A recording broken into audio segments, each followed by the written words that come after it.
ಇತ್ತೀಚಿನ ಸಂಚಿಕೆಗಳನ್ನು ಜಾಹೀರಾತಿನ ಕಿರಿಕಿರಿ ಇಲ್ಲದೆ ನೋಡಿ.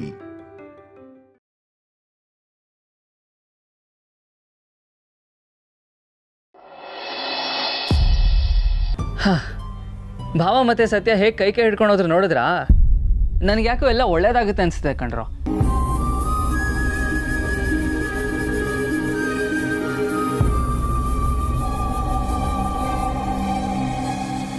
ಅವತ್ತು ನೋಡಿದ್ರೆ ಭಾವ ಸತ್ಯನ ಹೆಸರು ಸ್ಕಾಲರ್ಶಿಪ್ ಕೊಡಿ ಅಂತ 10 ಲಕ್ಷ ರೂಪಾಯಿ ಚೆಕ್ ಕೊಟ್ಟರು.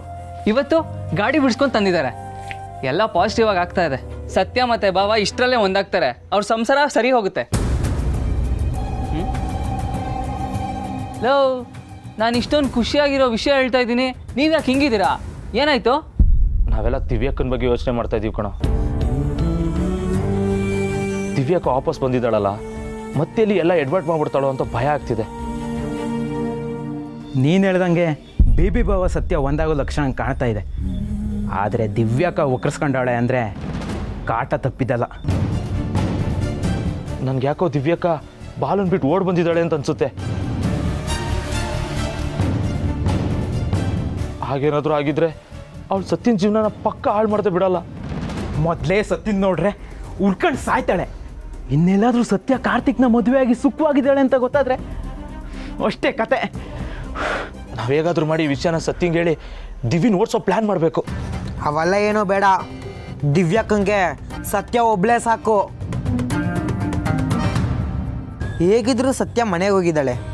ಇಷ್ಟೊತ್ತಿಗೆ ಅವರಿಬ್ರು ಫೇಸ್ ಟು ಫೇಸ್ ಆಗಿರ್ತಾರೆ. ಸತ್ಯ ಪಕ್ಕ ದಿವ್ಯಕ್ಕನ್ನ ಅಟ್ಟ ಆಡ್ಸ್ಕೊಂಡು ನೋಡ್ದಿರ್ತಾಳೆ.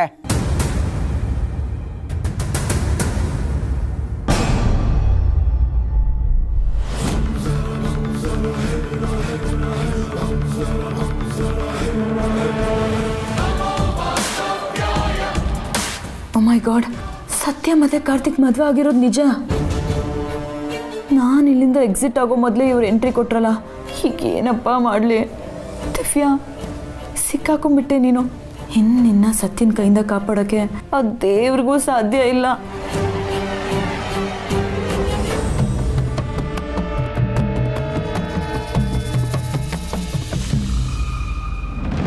ಸತ್ಯ ಅಳಿಯಂದ್ರೆ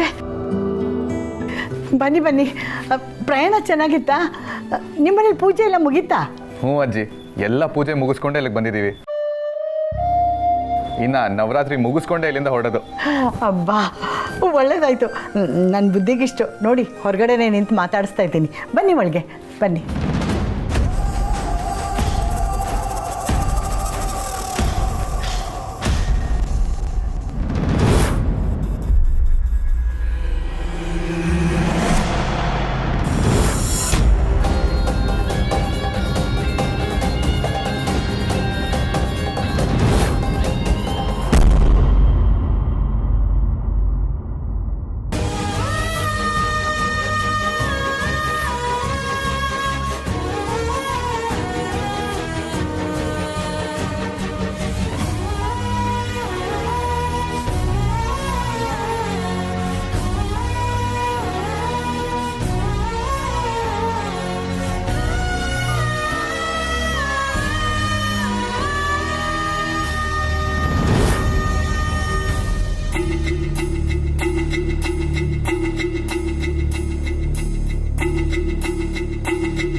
ಅಳಿಯಂದ್ರೆ ದಿವ್ಯಾ ಆವತ್ತು ಹೋದವಳು ಇವತ್ತು ಮನೆಗೆ ಬಂದಿದ್ದಾಳೆ.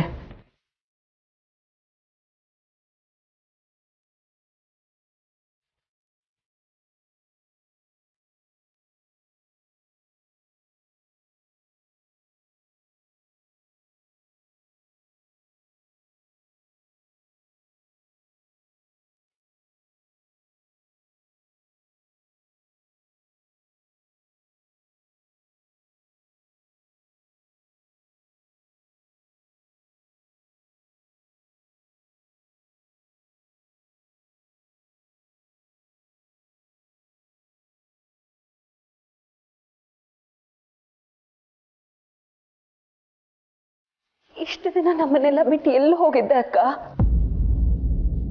ದಿವ್ಯಾ ಎಷ್ಟೆಲ್ಲ ಕಷ್ಟ ಕೊಟ್ಟಿದ್ರು, ಎಷ್ಟೆಲ್ಲ ಅವಮಾನ ಮಾಡಿದ್ರು, ಸತ್ಯ ಅವಳನ್ನ ಕ್ಷಮಿಸ್ಬಿಟ್ಲು. ಅದೇ ಅವಳ ದೊಡ್ಡ ಗುಣ.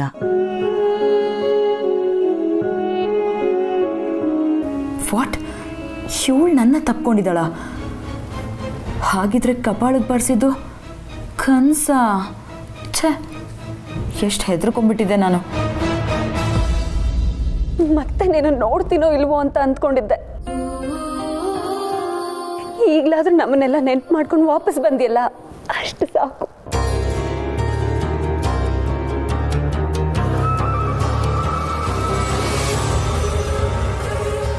ಸತ್ಯ, ಬಿಡೋಣ. ಏನೇ ಆಗಿದೆ ನಿಂಗೆ? ತೆಗೆದು 4 ಬಾರ್ಸೋದ್ ಬಿಟ್ಟು ಅಪ್ಕೊಂಡು ನಿಂತಿದ್ಯಲ್ಲ. ಅಮ್ಮ ಬಿಡಮ್ಮ, ಅಕ್ಕನ ನಾನು ಎಷ್ಟು ದಿನ ಆದ್ಮೇಲೆ ನೋಡ್ತಾ ಇದ್ದೀನಿ. ನನ್ಗೆಷ್ಟು ಖುಷಿ ಆಗ್ತಿದೆ ಗೊತ್ತಾ? ಅಕ್ಕ ಹೇಗಿದೆಯೇ? ಇಷ್ಟು ದಿನ ಎಲ್ಲಿ ಹೋಗ್ಬಿಟ್ಟಿದ್ದೆ? ಅಲ್ಲ, ಯಾಕೆ ಸ್ವರ್ಗೋಗಿದ್ಯಾ? ಏನಾಗಿದೆ ನಿನಗೆ? ನಾನು ಚೆನ್ನಾಗಿದ್ದೀನಿ, ನೀನು? ನಾನು ಚೆನ್ನಾಗಿದ್ದೀನಿ ಅಕ್ಕ.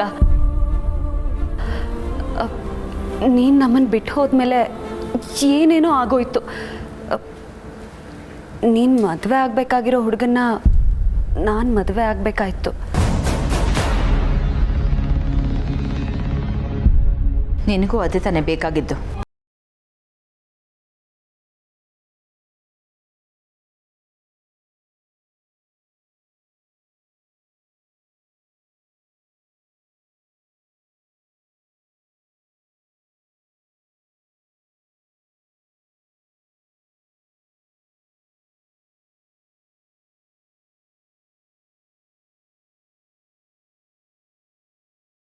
ಒಳ್ಳೇದೇ ಆಯಿತು ಸತ್ಯ, ಒಳ್ಳೇದೇ ಆಯ್ತಲ್ಲ. 4 ಕೊಡ್ತೀನಿ ನಿಂಗೆ. ನಿನ್ನ ಮದುವೆಗೆ ಅಂತ ತನ್ನ ಜೀವನನೇ ಸವಿಸಿದಾಳು ಅವಳು. ಅವಳ ಬಗ್ಗೆ ಈ ರೀತಿನ ಮಾತಾಡೋದು ನೀನು? ಬಿಡಮ್ಮ ಹೋಗ್ಲಿ. ಅಕ್ಕ, ಎಷ್ಟು ದಿನ ಆಯ್ತೆ, ನಮ್ಮ ನೆನಪು ಆಗಿಲ್ವೇನೆ ನಿನಗೆ? ನಿಮಗೂ ಏನು ನಾನು ನೆನಪಾಗಿಲ್ಲ ಅಲ್ವಾ? ನಿನ್ನ ನೆನಪು ಮಾಡ್ಕೊಳ್ದೆ ಇರೋ ದಿನಾನೇ ಇಲ್ಲ ಅಕ್ಕ. ನಾನು ನಿನಗೆ ಕಾಲು ಮಾಡಿದೆ, ಆದರೆ ನಿನ್ನ ನಂಬರ್ ಸ್ವಿಚ್ ಆಫ್ ಅಂತ ಬರ್ತಿತ್ತು. ಅದೇ ನೀನು ಯಾವುದೋ ಬೇರೆ ನಂಬರಿಂದ ಅಮ್ಮಂಗೆ ಕಾಲ್ ಮಾಡಿದ್ದೀಯಂತಲ್ಲ, ಆ ನಂಬರ್ ಕೊಡಿ ಅಂತ ಕೇಳಿದೆ. ಅಮ್ಮ ನಂಗೆ ಆ ನಂಬರು ಕೊಡಲಿಲ್ಲ. ಸಾಕು, ಸುಮ್ಮನಿರು ಸತ್ಯ. ಓಡ್ ಹೋದವಳು ಅವಳು. ಅವಳು ಯಾಕೆ ಸಮಜಾಯಿಷಿ ಕೊಡ್ತೀಯ ನೀನು? ಫೋನ್ ಮಾಡೋ ಅಗತ್ಯನೇ ಇಲ್ಲ ಅವಳಿಗೆ ನೀನು. ಅಮ್ಮ, ಬಂದಿರೋರ ಮುಂದೆ ಅವಮಾನ ಮಾಡಬೇಡ ಪ್ಲೀಸ್. ಸುಮ್ಮನೆ ಇರ್ತೀಯಾ? ಹೌದಮ್ಮ, ನಿಮ್ಮ ಅಳಿಯಂದ್ರ ಮುಂದೆ ಅಕ್ಕನ ಈ ಥರ ಎಲ್ಲ ಬೈದ್ರೆ ಅವಳಿಗೆ ಬೇಜಾರಾಗಲ್ವಾ? ಅಯ್ಯೋ, ಅಳಿಯಂದ್ರೆ ಎಲ್ಲೇ? ಅಲ್ಲೇ ನಿಂತಿದ್ದೀರಲ್ಲ, ಬನ್ನಿ ಒಳಗೆ.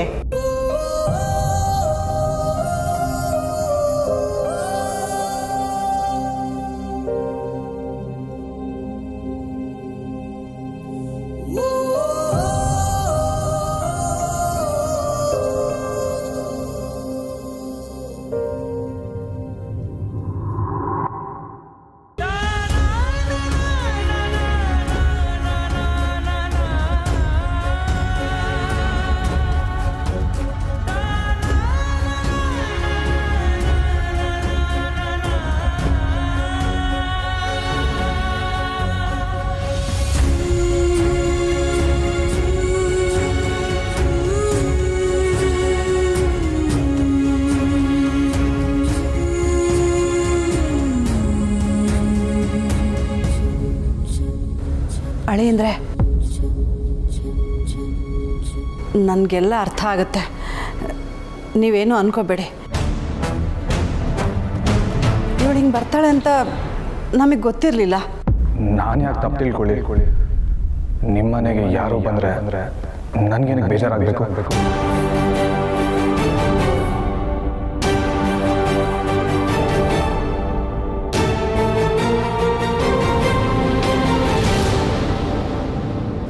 ಇವನೇನಾ ನನ್ನ ಹಿಂದೆ ಲವ್ವು ಅಂತ ಸುತ್ತಾಡ್ತಿದ್ದವನು?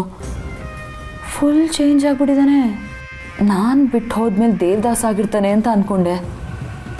ನೋ, ಸತ್ಯನ್ ದಾಸ ಆಗಿರೋ ಥರ ಕಾಣಿಸ್ತಿದ್ದಾನೆ. ಅಕ್ಕ ನೀನು ಹೇಳೆ, ಇಷ್ಟು ದಿನ ಎಲ್ಲಿದ್ದೆ, ಹೇಗಿದ್ದೆ?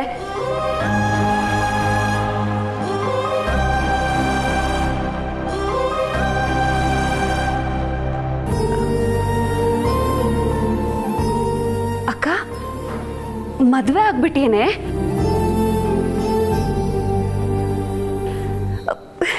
ಯಾರೇ ಹುಡುಗ? ಬಾವನ್ ಕರ್ಕೊಂಡ್ಬಂದಿದ್ಯಾ? ಇಲ್ವೇ, ಒಬ್ಳೆ ಬಂದಿದ್ದಾಳೆ. ಅಕ್ಕ ಬಾವನ್ನು ಕರ್ಕೊಂಬರೋದಲ್ವಾ, ನಾವುಗಳು ನೋಡ್ದಂಗೆ ಆಗ್ತಿತ್ತು. ಟೈಮ್ ಬರಲಿ, ಆಗ ತೋರಿಸ್ತೀನಿ. ಆದರೆ ಸತ್ಯ, ನೀನಾಗೇ ಇಲ್ವಲ್ಲೇ, ತುಂಬ ಬದಲಾಗಿದೆಯಾ? ಇದೇನಿದು, ನನ್ನ ಮೇಲೆ ಇಷ್ಟೊಂದು ಪ್ರೀತಿ ಹುಕ್ಕರಿತಾ ಇದೆ? ಅಕ್ಕ ನಿನ್ನ ಮೇಲೆ ನನಗೆ ಯಾವತ್ತಾನೆ ಪ್ರೀತಿ ಇರಲಿಲ್ಲ ಹೇಳು. ನೀನು ಅಂದರೆ ನನಗೆ ತುಂಬ ಇಷ್ಟ ಕಣೆ. ನಿನ್ನ ಇಷ್ಟ ನನಗೆ ಕಷ್ಟ ಆಗ್ತಿದೆ.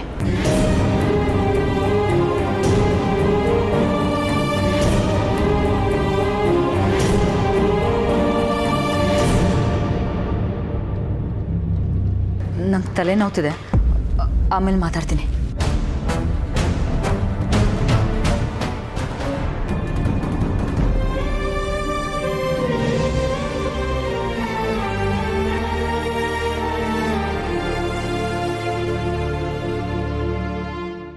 ಲೋ ಅಮ್ಮಟೆ, ಸ್ವಲ್ಪ ಸುಮ್ಮನೆ ಇರ್ತೀಯ, ಹಂಗೆಲ್ಲ ಏನಾಗಿರಲ್ಲ. ಸತ್ಯ ಕಣವಳು, ದಿವ್ಯಕ್ಕನ ಮೇಲೆ ಕೋಪ ಇದೆ, ಆದರೆ ಅದಕ್ಕಿಂತ ಜಾಸ್ತಿ ಪ್ರೀತಿ ಇದೆ ಸತ್ಯಂಗೆ ಅವಳ ಮೇಲೆ. ಹೊಡೆದು ಬಡ್ದು ಎಲ್ಲ ಮಾಡಲ್ಲ. ಆದ್ರೆ ದಿವ್ಯಕ್ಕ ಮಾಡಿದ ತಪ್ಪಲ್ವಾ? ಸತ್ಯ ಹೇಗೆ ಕ್ಷಮಿಸ್ತಾಳೆ? ದಿವ್ಯಕ್ಕ ಮಾಡಿ ತಪ್ಪೇ ಇರ್ಬೋದು ಕಣೋ ಅಮ್ಮಟೆ, ಆದರೆ ಸತ್ಯ ಒಂದೇ ಒಂದು ಕ್ಷಣನೂ ದಿವ್ಯಕ್ಕಂಗೆ ಕೆಟ್ಟದಾಗ್ಲಿ ಅಂತ ಯೋಚನೆ ಮಾಡಿರಲ್ಲ, ಗೊತ್ತಾ? ನೀನ್ ಸುಮ್ನಿರಾಕೆ. ವೇದಾಂತ ಅಲ್ಲ, ನನ್ನ ಹತ್ರ ಮಾತಾಡ್ಬೇಡ. ದಿವ್ಯಕ್ಕ ಮನೇಲಿದ್ರೆ ಇನ್ನೇನು ಅನಾಹುತ ಆಗುತ್ತೆ ಅಂತ ನಮ್ಗೆಲ್ಲ ಚಿಂತೆ ಆಗ್ತಿದೆ. ಇದೇ ಮಾತಿನ ಸತ್ಯನ ಮುಂದೆ ಹೋಗಿ ಹೇಳು. ನಿನಗೇ ಬೈತಾಳೆ ಹೊರತು ದಿವ್ಯಕ್ಕನ ಅವಳೆಲ್ಲೂ ಕಳ್ಸಲ್ಲ. ಅಷ್ಟಕ್ಕೂ ದಿವ್ಯಕ್ಕ ಇಲ್ಲಿಗೆ ಏನಕ್ಕೆ ಬಂದಿದ್ದಾಳೆ, ಇಷ್ಟು ದಿನ ಎಲ್ಲಿದ್ಲು ಅಂತ ತಿಳ್ಕೊಳೋದು ಬೇಡವಾ ಅವಳು? ನೀನು ಹೇಳೋದೇನೋ ಸರಿ ರಾಕಿ, ಹಾಗಂತ ಕೊಳಕ್ ಮಂಡಲನ ಸಾಕಾಗತ್ತಾ? ಅವಳು ಯಾವತ್ತಿದ್ರು ವಿಷಾನೇ, ಸ್ವಾರ್ಥ ಇಲ್ಲದೆ ಯಾವ ಕೆಲಸನೂ ಮಾಡೋಳೆ ಅಲ್ಲ. ಈಗಲೂ ಏನೋ ಸ್ಕೀಮ್ ಹಾಕೊಂಡೇ ಬಂದಿರ್ತಾಳೆ. ಅದಂತೂ ಪಕ್ಕ. ನೋಡ್ರೋ, ಸತ್ಯ ದಿವ್ಯಕ್ಕ ನಮಗಿನ ಜಾಸ್ತಿ ನೋಡಿದಾಳ್ ಕಣ್ರೋ. ಆ ಫ್ರಾಡ್ನ ಮದುವೆ ಆಗಿ ಏನೇನು ಅನುಭವಿಸ್ತೀಳ ಅಂತ ಕಂಡಿಡಕ್ಕೆ ಎಷ್ಟೋತ್ರ ಬೇಕು? ಇದ್ರಲ್ಲಿ ನಾವು ಮಾಡೋ ಕೆಲಸ ಏನಿಲ್ಲ ಕಣ್ರೋ, ಸತ್ಯನ ಎಲ್ಲ ನೋಡ್ಕೊಂತಾಳೆ. ಅಲ್ಲ, ದಿವ್ಯಕ್ಕ ಅದೇನೋ ಕೋಟಿ ಬಂಗ್ಲೆ ಅಂತ ಮಾತಾಡ್ತಿದ್ಲು. ಮಾತಾಡಕ್ಕೇನು ದುಡ್ಡು ಕೊಡ್ಬೇಕಮ್ಮಟೆ? ಅಷ್ಟಕ್ಕೂ ದಿವ್ಯಕ್ಕ ಯಾವತ್ತಾನೆ ನಿಜ ಹೇಳಿದಾಳೆ ಹೇಳು? ನೀನು ಹೇಳೋದು ಪಾಯಿಂಟೇ, ಆದರೂ ಆ ದಿವ್ಯಕ್ಕೆ ಹೆಂಗೆ ಮಾತಾಡ್ತಿದ್ಲು ನೋಡು. ಫ್ರಾಡ್ನ ಮದುವೆ ಆದರೂ ಈ ದೌಲತ್ ಏನು ಕಮ್ಮಿ ಆಗಿಲ್ಲ. ಬಾಲ ಫ್ರಾಡ್ ಅಂತ ದಿವ್ಯಕ್ಕಂಗೆ ಗೊತ್ತಿಲ್ಲದೆ ಇರ್ಬೋದಲ್ವಾ? ಸರಿ ರಾಕಿ, ಇವಾಗ ನಾವೇನು ಮಾಡಬೇಕು ಅನ್ನೋದನ್ನ ನೀನೇ ಹೇಳು. ನಾವೇನು ಮಾಡಬೇಕಾಗಿಲ್ಲ, ಕಡ್ಡಿ ಅಲ್ಲಾಡ್ಸ್ತೀರಾ ನ್ಯೂಟ್ಲಾಗಿದ್ದು ಬಿಡೋಣ. ಸತ್ಯನ ಎಲ್ಲ ಹ್ಯಾಂಡ್ಲ್ ಮಾಡ್ಕೋತಾಳೆ. ಆದರೂ ಆ ಟೈಮಲ್ಲಿ ನಾವು ಮಾಡಬೇಕಾಗಿರೋ ಒಂದು ಮುಖ್ಯವಾದ ಕೆಲಸ ಇದೆ. ಏನದು?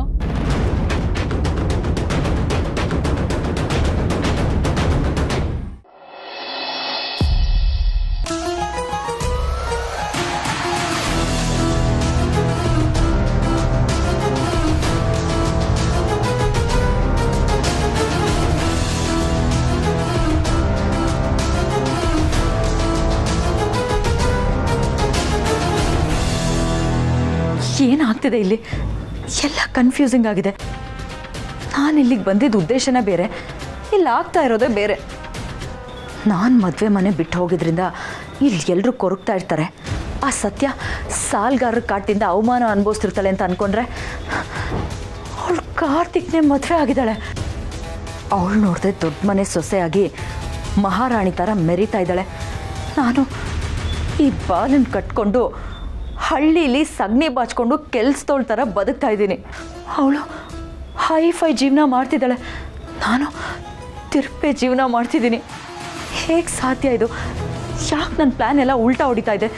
ನಾನು ಹೇಗಿದ್ದೀನೋ ಅದು ಮ್ಯಾಟ್ರಲ್ಲ, ಆದರೆ ಆ ಸತ್ಯ ಮದುವೆ ಆಗಿ ನನ್ನ ಮುಂದೆನೇ ಹೇಗೆ ಮೆರಿತಾ ಇದ್ದಾಳೆ, ಅದು ನನ್ನ ಕೈ ತಡ್ಕೊಳಕ್ಕಾಗ್ತಿಲ್ಲ.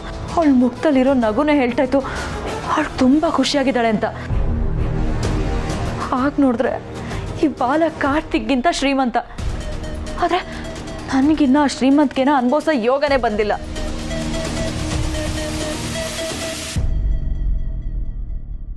ಆ ಸತ್ಯನ ದಾಳ ಮಾಡಿಕೊಂಡು ಬಾಲನಪ್ಪನ ಹತ್ರ ಮಾತಾಡಬೇಕು ಅಂತ ಇಲ್ಲಿಗೆ ಬಂದೆ. ಆದರೆ ಇಲ್ಲೇ ಸತ್ಯ ನಾನು ಅಂದ್ಕೊಂಡಿರೋ ಸತ್ಯ ಆಗೇ ಉಳ್ದಿಲ್ಲ. ಅವಳ ಲೈಫೇ ಬೇರೆ ಆಗಿದೆ. ಇವಾಗ ನಾನು ಅವಳ ಹತ್ರ ಸಹಾಯ ಕೇಳಿದ್ರೆ ಅವಳ ಮುಂದೆ ನಾನು ತುಂಬ ಚೀಪ್ ಆಗ್ತೀನಿ. ಅವಳು ಆಡ್ಸೋ ಗೊಂಬೆ ಆಗ್ಬಿಡ್ತೀನಿ. ಎಲ್ಲರೂ ಆಡ್ಕೊಂಡು ನಗೋ ಥರ ಆಗ್ಬಿಡ್ತೀನಿ. ಇಲ್ಲ, ಆ ರೀತಿ ಆಗಬಾರ್ದು. ಯಾರ ಮುಂದೆ ಚೀಪ್ ಆದರೂ ಪರವಾಗಿಲ್ಲ, ಹೋದ್ರೆ ಆ ಸತ್ಯನ ಮುಂದೆ ಮಾತ್ರ ಚೀಪ್ ಆಗಬಾರ್ದು. ಅವಳಿಗಿಂತ 10 ಪಟ್ಟು ಮೇಲಿದ್ದೀನಿ ಅಂತ ಅವಳ ಮುಂದೆ ತೋರಿಸ್ಕೋಬೇಕು. ಅವಳು ಹೊಟ್ಟೆ ಉರ್ಕೊಂಡು ಸಾಯ್ಬೇಕು.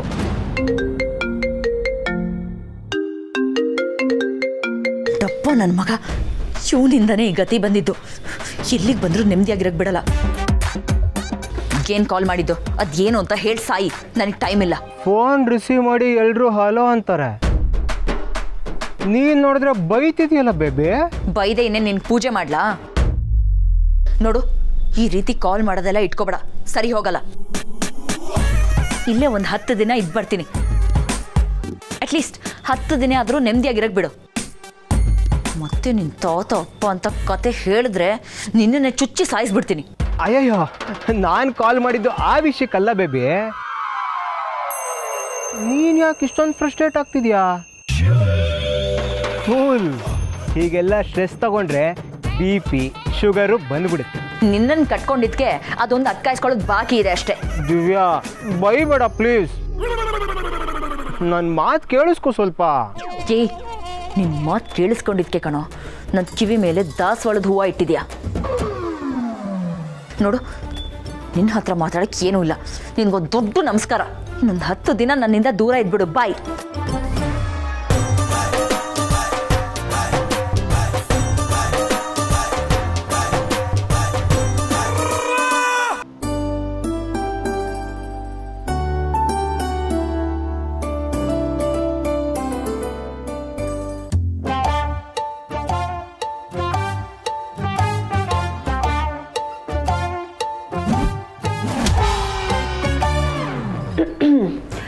ದೇವ್ರೇನೋ ಒಳ್ಳೆ ಬುದ್ಧಿ ಕೊಟ್ಟಿರೋ ಹಾಗಿದೆ. ಜಗಳ ಆಡದೆ ಸುಮ್ಮನೆ ಕೂತಿದ್ಯಾ? ಏನಿಲ್ಲ. ಏನಿಲ್ವಾ? ನೀನು ಒಂದು ಪದದಲ್ಲಿ ಉತ್ತರ ಕೊಡ್ತಿದ್ಯಾ? ಪರವಾಗಿಲ್ಲ, ಇವತ್ತೇನೋ ಪ್ರಳಯ ಆಗತ್ತೇನೋ. ಸುಮ್ಮನಿರು ಸತ್ಯ, ನಾನು ಜಗಳ ಆಡೋ ಮೂಡಲಿಲ್ಲ. ಅದೇ ಏನಾಯ್ತು? ಯಾಕೆ ಮೂಡಿಲ್ಲ? ಈಗ ಬರೋವಾಗ ಚೆನ್ನಾಗೇ ಇದ್ದೆ, ಈಗೇನಾಯ್ತು?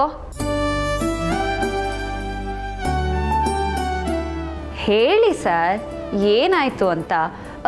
ನನ್ನ ಹತ್ರ ಹೇಳಲ್ವಾ? ಮೂಡ್ ಆಫ್ ಅಂದರೆ ಮೂಡ್ ಆಫ್ ಅಷ್ಟೇ. ನಾನೇನು ಕೇಳಬೇಡ, ನನಗೇನು ಗೊತ್ತಿಲ್ಲ.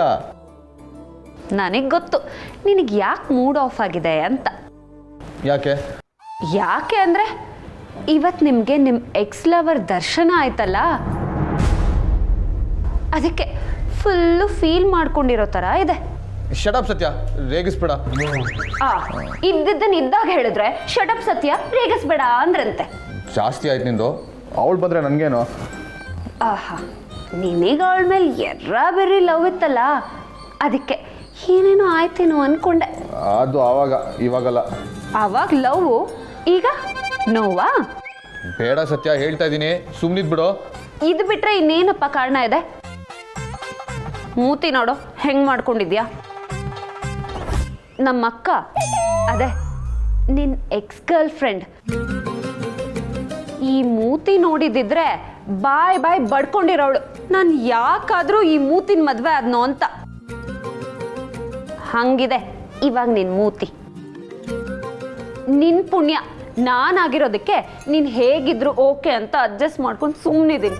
ನೋಡು ಸತ್ಯ, ಅವಳ ನಾನು ಎಕ್ಸ್ ಗರ್ಲ್ ಫ್ರೆಂಡ್ ಅಂತ ಕರಿಬೇಡ. ಎಲ್ಲ ಮುಗ್ದೋಗಿರೋ ಕತೆ. ತಮಾಷೆಗೆ ಒಂದು ಇತಿಮಿತಿ ಇರುತ್ತೆ. ಆಯ್ತಪ್ಪ ಸ್ವಾಮಿ, ಕ್ಷಮಿಸ್ಬಿಡಿ. ಕೋಪದಲ್ಲೇ ನನ್ನನ್ನು ಸುಟ್ಗಿಟ್ಬಿಟ್ಟಿರಾ. ಮತ್ತೆ ನನ್ನ ಯಾಕೆ ರೇಗಿಸ್ತೀಯಾ? ಸತ್ಯ, ದಿವ್ಯನ್ ನೋಡಿ ನನಗೆ ಸ್ವಲ್ಪ ಅನ್ಕಂಫರ್ಟಬಲ್ ಫೀಲ್ ಆಯಿತು. ಮತ್ತೆ ನನ್ನ ಲೈಫಲ್ಲಿ ಅವಳ ನೋಡೋಕೆ ನನಗೆ ಇಷ್ಟ ಇರಲಿಲ್ಲ.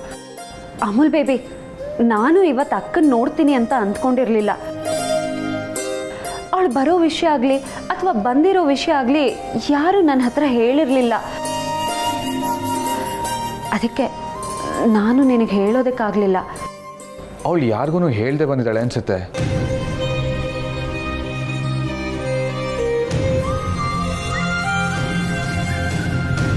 ಅಮೂಲ್ ಬೇಬಿ, ಅವಳಿಂದ ನಿನಗೆ ಮುಜುಗರ ಆಗ್ತಿದೆ ಅಂದರೆ ಐ ಆಮ್ ರಿಯಲಿ ಸಾರಿ. ನಿನಗೆ ಕಷ್ಟ ಆಗ್ತಿದೆ ಅಂದರೆ ನಾವಿಲ್ಲಿಂದ ವಾಪಸ್ ಹೊರಟ್ಬಿಡೋಣ. ನಾನೇನು ಅಂದ್ಕೊಳ್ಳಲ್ಲ. ಅಮ್ಮ ಅಜ್ಜಿಗೂ ನಾನು ಹೇಳ್ತೀನಿ, ಇಲ್ಲಿಂದ ಹೊರಟ್ಬಿಡೋಣ.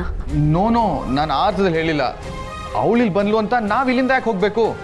ಅಷ್ಟಕ್ಕೂ ಹೇಳ್ದೆ ಕೇಳ್ದೆ ಹೋಗೋದು ಬರೋದು ಅವಳ ಕ್ಯಾಟಗರಿ, ನಮ್ಮ ಕ್ಯಾಟಗರಿ ಅಲ್ಲ.